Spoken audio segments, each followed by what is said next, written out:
भारत सरकार की महत्वपूर्ण योजना आयुष्मान भारत के अंतर्गत स्थापित होने वाले Ayush health and wellness centre के सभी टीम को सादर नमस्कार।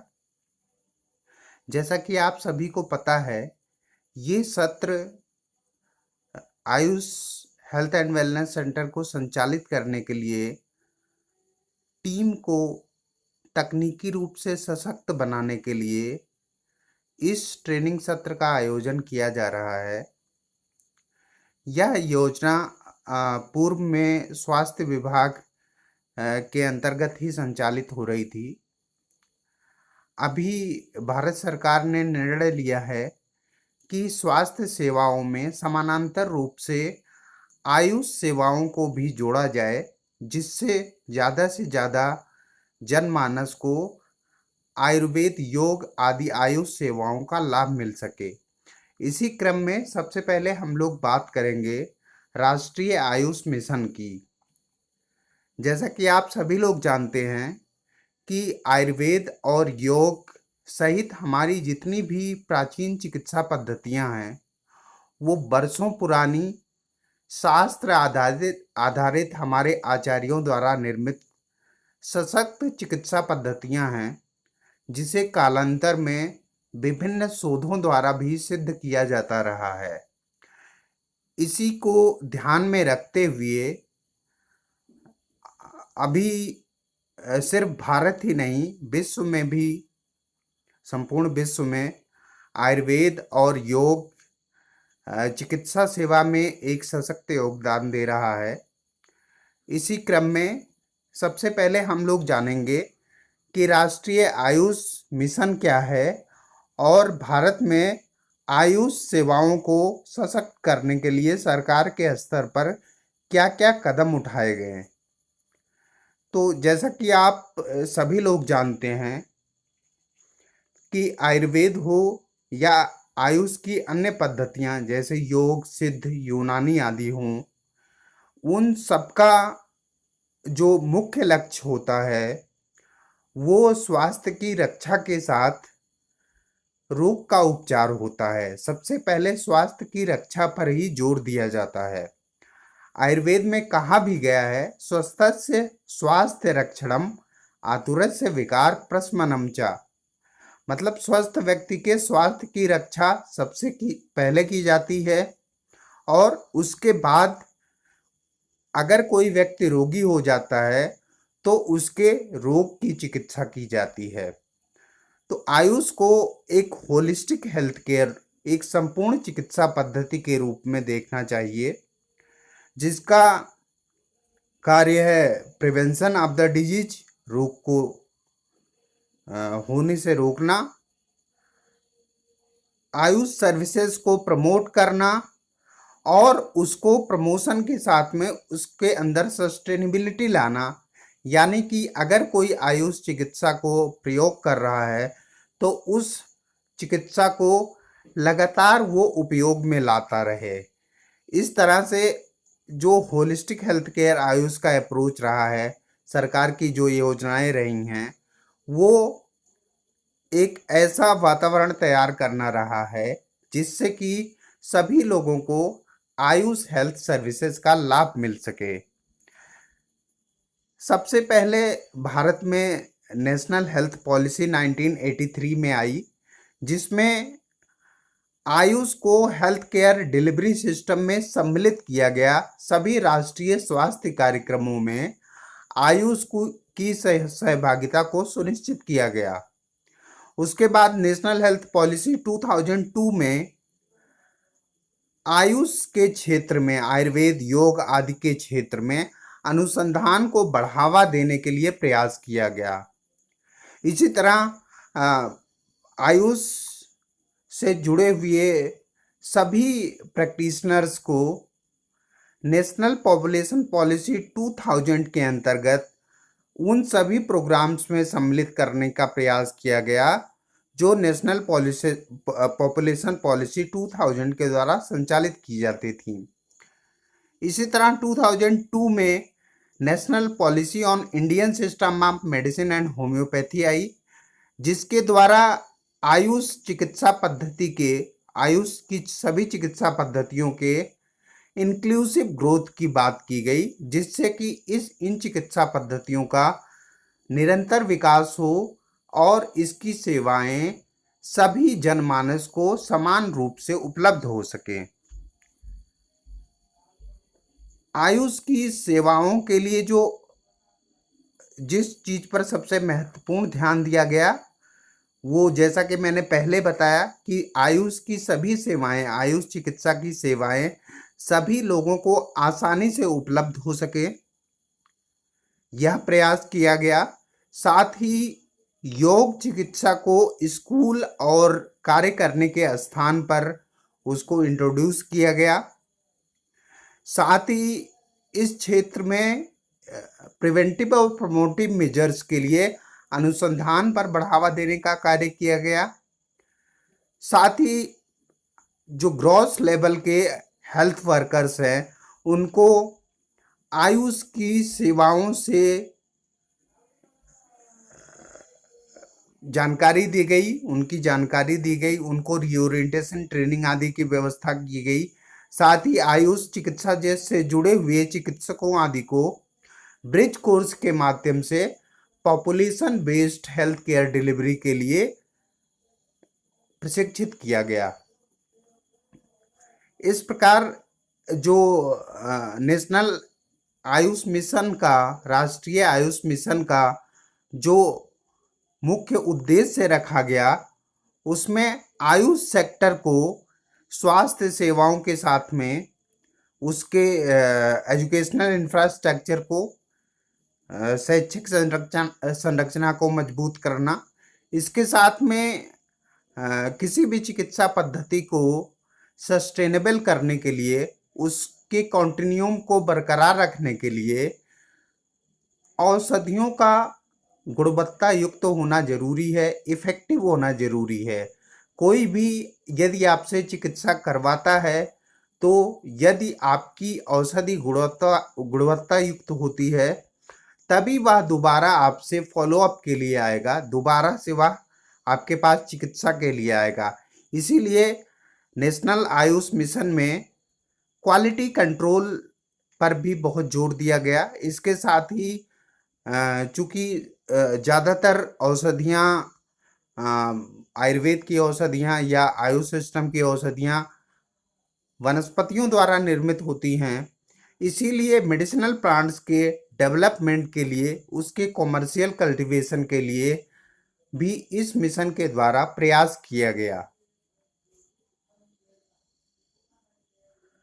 सरकार ने 2014 में नेशनल आयुष मिशन को प्रारंभ किया, जिसके जो मुख्य उद्देश्य रखे गए वह सभी आयुष हॉस्पिटल्स और आयुष क्षेत्र की डिस्पेंसरीज के साथ में उन स्थानों पर जहां पर एलोपैथिक चिकित्सा उपलब्ध थी, जैसे प्राइमरी हेल्थ सेंटर या कम्युनिटी हेल्थ सेंटर या डिस्ट्रिक्ट हॉस्पिटल्स थे, उन पर आयुष विंग के माध्यम से आयुष चिकित्सा सेवाओं को जनमानस को सामान्य रूप से उपलब्ध कराने का प्रयास किया गया। इसके साथ में इस मिशन के द्वारा शैक्षिक संरचना को मजबूत करने के लिए उद्देश्य रखा गया। साथ में आयुर्वेद, सिद्ध, यूनानी और होम्योपैथी से जुड़ी हुई इंडस्ट्रीज को, जिनमें औषधियाँ निर्मित होती थीं, उनके अपग्रेडेशन के लिए और उनमें परीक्षण प्रयोगशालाओं की स्थापना के लिए जोर देने का उद्देश्य रखा गया। इसके साथ में मेडिसिनल प्लांट्स के कल्टीवेशन और उसकी सस्टेनेबिलिटी को बरकरार रखने के लिए भी इस मिशन के माध्यम से प्रयास किया गया। जो मुख्य कंपोनेंट्स रखे गए नेशनल आयुष मिशन में, वो सबसे पहले जो मैंने बताया कि आयुष चिकित्सा सेवाएं, साथ में आयुष से जुड़ी हुई शिक्षण संस्थाएं और आयुष से जुड़ी हुई निर्माण कंपनियां। तो आयुष से जुड़ी हुई स्वास्थ्य सेवाओं को अपग्रेड करने के लिए और उसको ज़्यादा से ज़्यादा जनमानस तक पहुंचाने के लिए स्वास्थ्य विभाग, ministry of health and family welfare द्वारा संचालित प्राइमरी हेल्थ सेंटर्स पर, कम्युनिटी हेल्थ सेंटर्स पर, डिस्ट्रिक्ट हॉस्पिटल्स और उससे नीचे भी सब प्राइमरी हेल्थ सेंटर्स और स्टेट एलोपैथिक डिस्पेंसरीज पर भी आयुष विंग की स्थापना की गई, जहां पे आयुर्वेदिक चिकित्सा का भी प्रावधान रखा गया। साथ ही जो मुख्य रूप से आयुर्वेद से जुड़ी हुई या अन्य आयुष की विधाओं से जुड़ी हुई डिस्पेंसरीज थी, उनको अपग्रेड करने का इस मिशन में उद्देश्य रखा गया। इसके साथ में आयुर्वेद, योग आदि की चिकित्सा सेवाओं को उपलब्ध कराने के लिए 50 बेड वाले हॉस्पिटल्स को निर्माण करने की योजना रखी गई। साथ में इन चिकित्सालयों में इसेंशियल ड्रग्स की सप्लाई के लिए, सस्टेनेबिलिटी के लिए व्यवस्था का कंपोनेंट रखा गया। इसके साथ में इस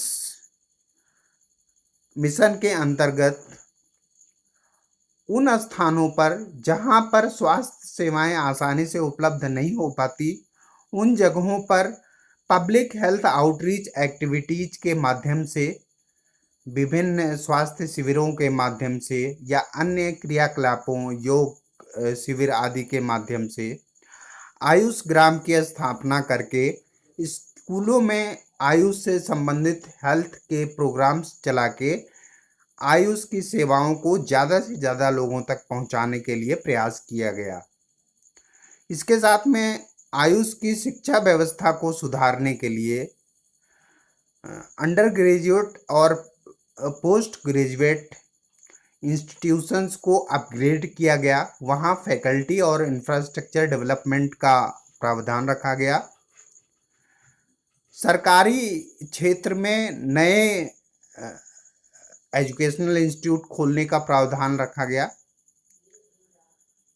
इसके साथ में राज्य स्तर पर स्थापित होने वाली फार्मेसीज को, आयुष फार्मेसीज को मजबूती प्रदान करने के लिए उनको ग्रांट आदि के द्वारा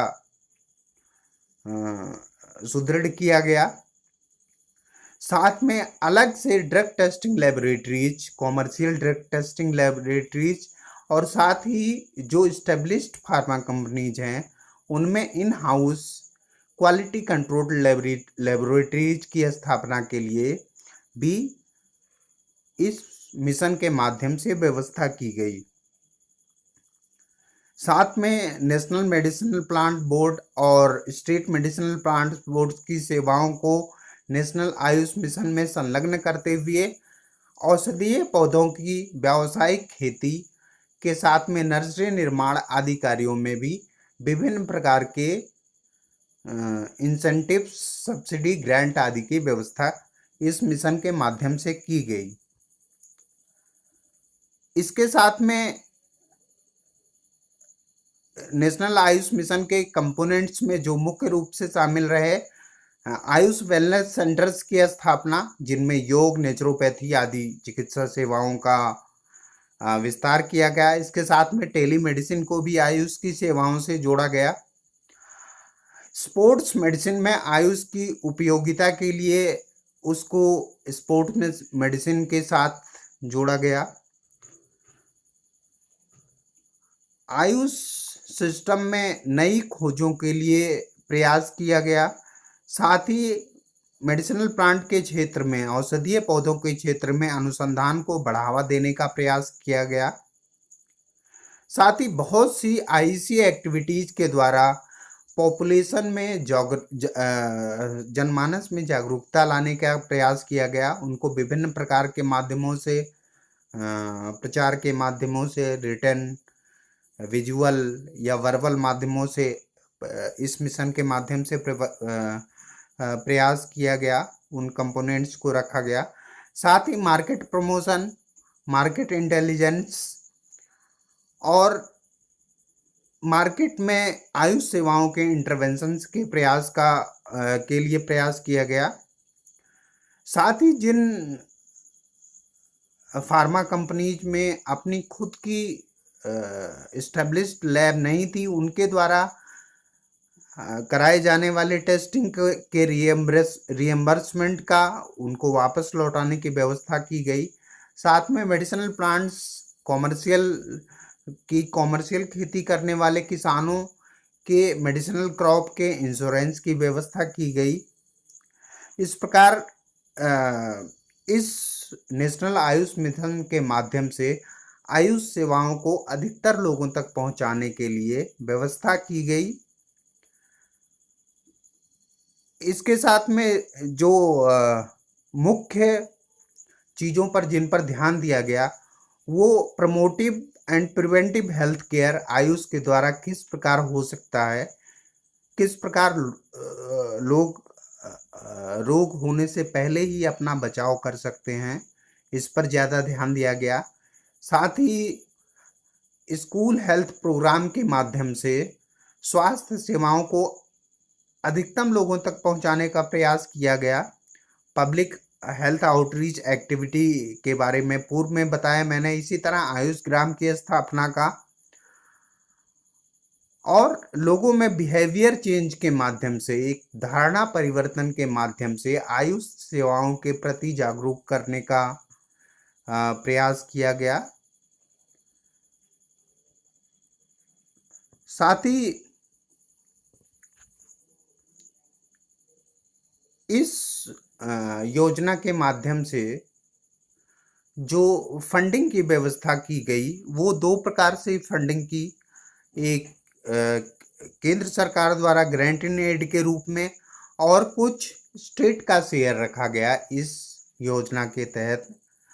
इसमें जो भी स्टेट्स, नॉर्थ ईस्ट स्टेट्स और हिली स्टेट्स जैसे उत्तराखंड, हिमाचल प्रदेश एंड जम्मू एंड कश्मीर, उनको 10% शेयर रखा गया उनका, और ग्रांट इन एड 90% दिया गया। और अन्य नॉर्मल स्टेट्स के लिए 60-40% शेयर रखा गया। 60% central share and 40% state share. इसी तरह उन यूनियन टेरिटरीज में जिनमें अपना खुद का लेजिस्लेचर नहीं था, वहाँ पे 100% सेंट्रल गवर्नमेंट द्वारा ग्रांट इन एड की व्यवस्था की गई।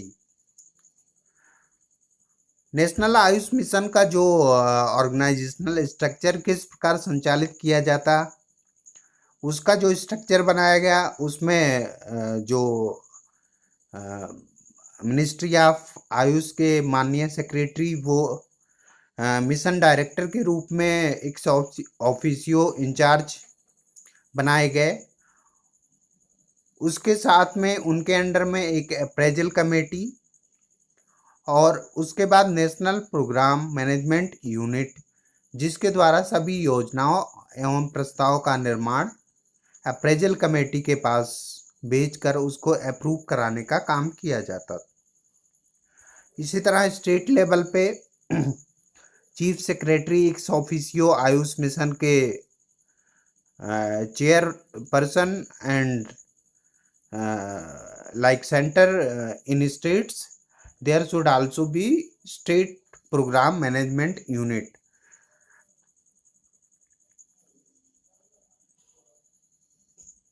And this is the funding pattern.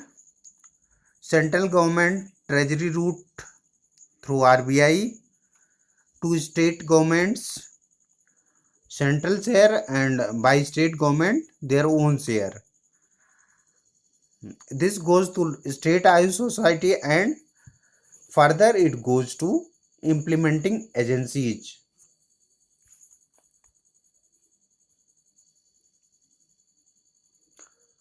National Ayush mission की योजनाओं को समय से संचालित करने के लिए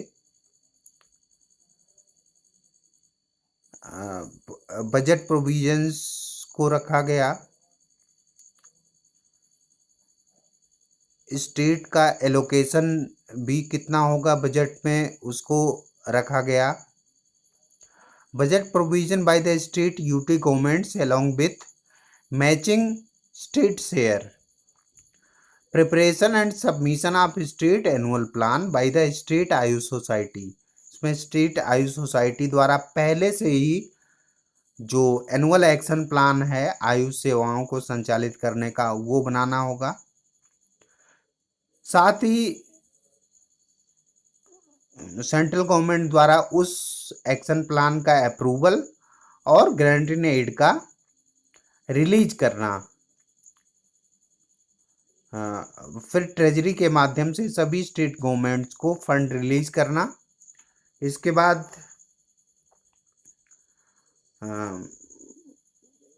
एक्शन प्लान का इम्प्लीमेंटेशन और उसका further after successful implementation submission of utilisation certificate. Only after that the next budget is allocated to state governments. तो ये हम लोगों के सामने कुछ उपलब्धियां हैं नेशनल आयुष मिशन की, जो आयुर्वेद ग्राम स्थापित किए गए हैं। नेशनल आयुष मिशन के द्वारा पूरे भारत में लगभग 356 यूनिट्स आयुष ग्राम की स्थापना की गई। यहाँ पर एक विलेज को सेलेक्ट किया गया है आयुर्वेद ग्राम, वो आप देख सकते हैं। साथ में ये कुछ फोटोग्राफ्स हैं स्टेट मिशन के द्वारा आसाम के एक आयुष ओपीडी का और इधर नागालैंड के एक आयुष फैसिलिटी का, जो नेशनल आयुष मिशन के द्वारा संचालित हैं। इसी तरह से ये फोटोग्राफ है सिद्धा प्रैक्टिशनर्स हैं, वो स्कूल में बच्चों को काढ़े का वितरण कर रहे हैं। आपको पता है डिकॉक्शन आयुर्वेद में बहुत अच्छी चिकित्सा है, क्योंकि इसमें औषधियों के जो मूल तत्व होते हैं, जो एक्टिव इंग्रेडिएंट्स होते हैं, वो बहुत आसानी से मिल जाते हैं। इसलिए डिकॉक्शन अन्य माध्यमों के बनिस्पत ज़्यादा इफ़ेक्टिव होता है। इसी तरह ये स्कूल हेल्थ प्रोग्राम है नेशनल आयुष मिशन के अंतर्गत। ये कुछ अन्य फोटोग्राफ्स हैं, ये आयुष हॉस्पिटल सिक्किम के अंदर बना हुआ नेशनल आयुष मिशन के द्वारा। साथ ही ये 30 बेडेड आयुष हॉस्पिटल है नागालैंड के अंदर नेशनल आयुष मिशन द्वारा संचालित। ये 50 बेडेड इंटीग्रेटेड आयुष हॉस्पिटल है वेस्ट बंगाल में। इसी तरह से अन्य स्थानों पर भी आयुष मिशन के द्वारा चिकित्सा सेवाओं को सुदृढ़ करने के लिए आम जनमानस तक अधिकतम इसकी पहुंच बनाने के लिए विभिन्न आयुष क्षेत्र से जुड़ी हुई डिस्पेंसरीज और एलोपैथ की डिस्पेंसरीज को में आयुष सेवाओं को संयुक्त करके ज़्यादा से ज़्यादा लोगों तक पहुंचाने का प्रयास नेशनल आयुष मिशन के द्वारा किया गया। अब इसके बाद हम बात करेंगे आयुष्मान भारत की। आयुष्मान भारत योजना में अब आयुष सेवाओं को ज़्यादा से ज़्यादा लोगों तक पहुंचाने के लिए Ayush health and wellness centre की परिकल्पना की गई है। Ayush health and wellness centre के ऑपरेशनल गाइडलाइंस क्या होंगे, उसमें जो टीम मेंबर्स होंगे उन टीम मेंबर्स की रोल्स एंड रिस्पॉन्सिबिलिटीज़ क्या होंगी, पॉपुलेशन बेस्ड वर्क किस प्रकार किया जाता है, इसके साथ में उन सभी टीम मेंबर्स को क्या प्रोटोकॉल्स फॉलो कर रहे हैं, इसके बारे में हम आगे चर्चा करेंगे आगे के सेशंस में। तो हम आगे देखेंगे नेशनल आयुष्मान भारत के अंतर्गत संचालित होने वाले Ayush health and wellness centres की। धन्यवाद।